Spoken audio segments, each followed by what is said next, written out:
नमस्कार दोस्तों, स्वागत है आप सभी का एक और नई दिलचस्प और रोमांचक कहानी में। आज हम लेकर आए हैं यहाँ कहानी का नाम डालें।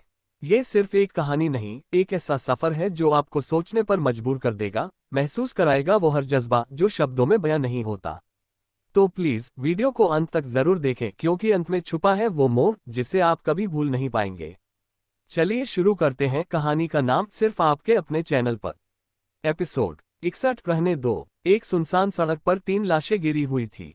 एक आदमी अपना हाथ पकड़कर वाहन खड़ा था। उससे कुछ दूरी पर एक लड़का हाथ में गन लेकर उन लाशों को ध्यान से देख रहा था। वहीं पर एक थार गाड़ी के पास एक लड़का अपने पॉकेट में हाथ डालकर खड़ा था। जब उस पुलिस वाले ने सुना कि गोली शौर्य ने मारी थी तो वह शौर्य को और देखने लगा। शौर्य ने अपनी पॉकेट से हाथ निकाला और ऊपर कर दिया। उसके दोनों हाथ खाली थे।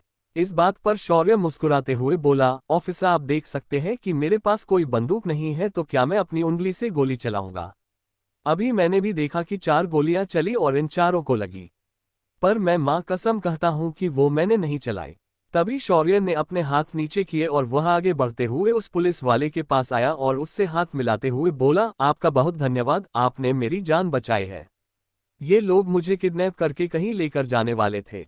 क्या अगर आपकी इजाजत हो तो मैं इस आदमी से कुछ सवाल पूछूं?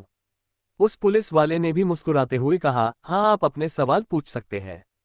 बस ये बात याद रखिए कि ये अब गुनाहगार है क्योंकि इन्होंने कानून तोड़ा है और इनमें से 3 की मौत भी हो चुकी है, तो ये केस बड़ा भी हो सकता है। शौर्य ने परमिशन मिलते ही बाकी बातों को अनसुना कर दिया और उस आदमी के पास गया और उसके सिर पर अपना हाथ रख दिया। कुछ ही देर में शौर्य ने उसके दिमाग से सारी जानकारी सिस्टम की मदद से कॉपी कर ली। फिर उसने उस आदमी को देखते हुए कहा, क्या तुम मुझे बता सकते हो कि मुझे कौन किडनैप करवाना चाह रहा था?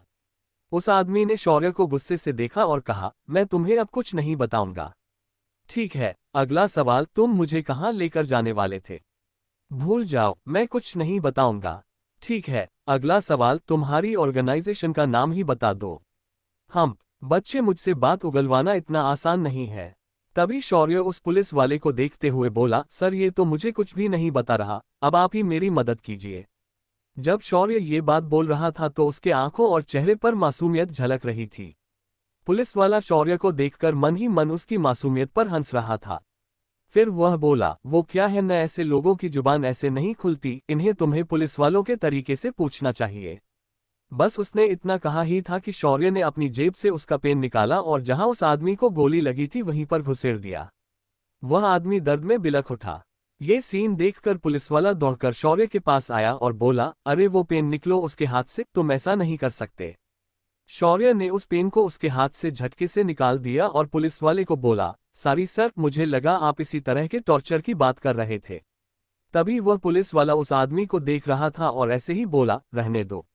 शौर्य ने ये बात सुनते ही उस आदमी के हाथ में फिर से पेन घुसेड़ दिया।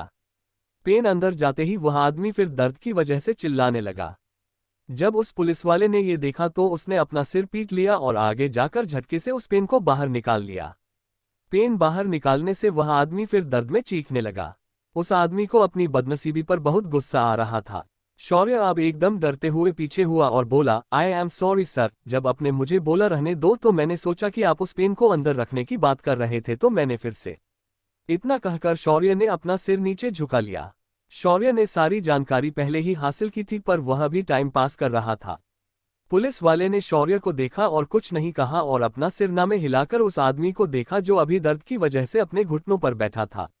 उस पुलिस वाले ने कंट्रोल रूम फोन करके सिचुएशन की जानकारी दी और कुछ पुलिस वालों को बुला लिया। ये केस 3 लोगों की मौत की वजह से बहुत हाई प्रोफाइल बन चुकी थी। कुछ ही देर में पुलिस की ढेर सारी गाड़ियां आ गई थी। आज कमिश्नर भी वहां पर आ गया था। वह पुलिस वाला आगे बढ़ा और एक सैल्यूट मारकर बोला, एसीपी विराज अग्निहोत्री रिपोर्टिंग सर। कमिश्नर ने रिटर्न में सैल्यूट किया और उन लाशों को देखने लगा। जब आखिर में उसने शौर्य को देखा तो वह हैरानी से शौर्य के पास आया और बोला, तुम यहाँ क्या कर रहे हो?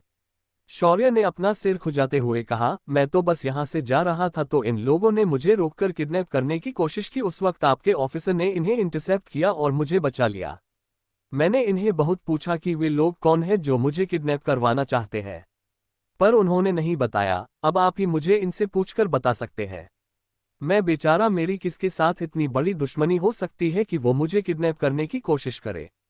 जब कमिश्नर ने शौर्य की सारी बात सुनी और जब उसने उसकी आखिरी लाइन अपने दिमाग में दोहराई तो वह खुद गिरते गिरते बच गया। कमिश्नर मन में बोला, तू और बेचारा, तूने दुष्यंत जैसे आदमी को अपने घुटने पे लाया है और कई क्रिमिनल्स को खत्म किया है। तू कहां से बेचारा हो गया? शौर्य तभी उसे बोला, सर मुझे लगता है कि आप इस बात का इन्वेस्टिगेशन करके मुझे उन लोगों का नाम बता देंगे तो मैं आपकी आज्ञा से यहां से चलता हूं। इतना कहकर शौर्य अपनी गाड़ी में बैठ गया। तभी विराज दौड़ते हुए आया और उसकी गाड़ी में बैठ गया और बोला, दोस्त आज मैंने तुम्हारी जान बचाई है, इस बात पर तुम्हें मुझे मदद करनी पड़ेगी। शौर्य ने उस पुलिसवाले को सवालिया नजरों से देखा और बोला, वो तो आपकी ड्यूटी थी, वैसे आपको किस बात की मदद चाहिए? विराज अपना सिर खोचते हुए बोला, मेरे रिलेटिव्स इस शहर में रहते हैं, मैंने सुना है तो मेरे दादाजी ने मुझे उनके यहाँ पर रहने का इंतजाम किया है। शौर्य ने भी अपना सिर हिलाया और बोला, ओह तो ऐसी बात है, चलो फिर मैं तुम्हें वहां पर लेकर चलता हूँ। वैसे तुम्हें जाना कहाँ है? विराज ने अपना सिर पिता और बोला, मैं भूल ही गया कि मैंने तुम्हें अपना नाम नहीं बताया है। मेरा नाम विराज अग्निहोत्री है और मैं अग्निहोत्री मैंशन जाना चाहता हूँ। वैसे तुम्हारा नाम क्या है? शौर्य ने उसकी बात सुनी और उसका सिर चकराने लगा। फिर उसने अपनी गर्दन झटकी और उसकी ओर देखकर बोला, मेरा नाम शौर्य है। उसके बाद उसने अपनी गाड़ी स्टार्ट की और सीधा अग्निहोत्री मैंशन के लिए निकल गए। रास्ते में विराज ने बताया कि वह महाराष्ट्र की अग्निहोत्री फैमिली से था और ये उसकी पहली पोस्टिंग थी जो द्वारिका में हुई थी।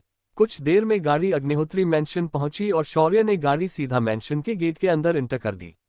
गाड़ी से उतरते ही एक नौकर दौड़ते हुए आया और बोला, छोटे मालिक, बड़े मालिक आपको मिलना चाहते हैं। शौर्य ने एकदम कड़क आवाज में कहा, ठीक है मैं उधर ही आ रहा हूं। फिलहाल तुम इनका सामान गेस्ट रूम में रखवा दो, ये इस परिवार के सदस्य हैं जो महाराष्ट्र से आए हैं। शौर्य की बात मानकर नौकर विराज का सारा सामान लेकर वहां से चला गया। दूसरी तरफ विराज शौर्य को हैरानी से देखने लगा और बोला, क्या तुम भी इस परिवार के सदस्य हो? तुमने मुझे क्यों नहीं बताया? शौर्य मुस्कुराया और बोला, बड़े भाई, मैं इस परिवार को अपना नहीं मानता लेकिन वे लोग मुझे जबरदस्ती अपना मानते हैं। मेरा एक ही रिश्तेदार इस परिवार में था जो अब इस दुनिया में नहीं है। उसे छोड़ो और चलो मेरे साथ, आपको बाकी बातें धीरे धीरे समझ आ जाएंगी। इतना कहकर शौर्य विराज को अंदर लेकर गया। अब क्या होगा आगे? कौन सी जानकारी शौर्य ने उस आदमी के दिमाग से निकाली थी? अब कैसे ढूंढेगा शौर्य अपने किडनैपर को? वह बॉम्ब उसके गाड़ी में किसने लगवाया था? तो दोस्तों, ये थी हमारी आज की कहानी। उम्मीद है आपने हर शब्द को महसूस किया होगा और उस एहसास को अपने दिल में उतारा होगा। अगर कहानी ने आपके दिल को छुआ हो, अगर किसी मोड़ पर आपकी आंखें भी नम हुई हो, तो हमें जरूर बताइएगा। आपका एक लाइक, एक सब्सक्राइब हमारे लिए सिर्फ एक क्लिक नहीं, एक हौसला है। हमें आपकी जरूरत है ताकि हम ऐसे ही और कहानियां आपके लिए ला सकें जिनमें जिंदगी धड़कती हो। अगला वीडियो जरूर देखें क्योंकि हर कहानी एक नया सफर है और हर सफर में आप हमारे हमसफर हैं। आपका अपना चैनल जहां हर लफ्ज एक जज्बा है। फोल्डेड हैंड्स, धन्यवाद। जुड़े रहिए और सपनों में, कहानियों में हमारे साथ चलते रहिए।